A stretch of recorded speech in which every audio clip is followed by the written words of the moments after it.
प्रिपोजिशनच्या नंतर नेहमी काय येत असतं, जरंड येत असतं. काय येत असतं, जरंड. नीट पहा, हे येत असतं जरंड. आता तू म्हणाल सर जरंड म्हणजे काय, सिंपल भाषा सांगतो. जरंड म्हणजे काय, दिसतंय वर्ब सारखं आणि काम करतंय नाउन सारखं. ठीक आहे. म्हणजे आता हे पहा, आता समजा इटिंग, इटिंग कोणासारखं दिसतंय, आणखी एकदा लिहितो. इटिंग कोणासारखं दिसतंय, वर्ब सारखं, म्हणजेच ING सारखं दिसतंय. पण हे काम कसं करणार, नाउन सारखं. कसं ते पण सांगतो मी आता. नीट आहे का. आता I am eating, I am eating mango. आता I am eating a mango, इथे एक इटिंग आलंय आणि नंबर दुसरं आय लाईक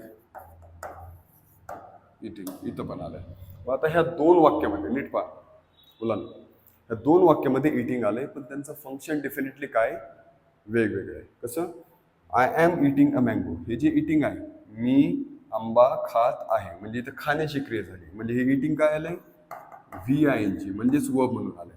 पण इथं जे हे सब्जेक्ट आहे, हे V1 आहे आणि हे काय ऑब्जेक्ट. तर मला आवडतं, इथं आवडण्याची क्रिया झाली. काय आवडतं मला, खायला आवडतं. तर मग हे इथं काय म्हणून आलंय, नाउन म्हणून आलंय. ठीक आहे. म्हणून आपण याला काय म्हणतो, जरंड म्हणतो. जरंड म्हणजे काय, वर्बचा ING फॉर्म, म्हणजेच दिसतंय वर्ब सारखं पण काम करतंय नाउन सारखं. आणखी एक एक्झाम्पल सांगतो. For example, she likes dancing, boys have gone for swimming. त्याची स्विमिंग, डान्सिंग हे आहे, हे काय आहे, जरंड आहे. दिसतंय वर्ब सारखं पण काम करतं नाउन सारखं, त्याला आपण म्हणतो जरंड. तर म्हणून आता वापस येऊ आपल्या पहिल्या प्रश्नावरती. I look forward to see, ज्यावेळेस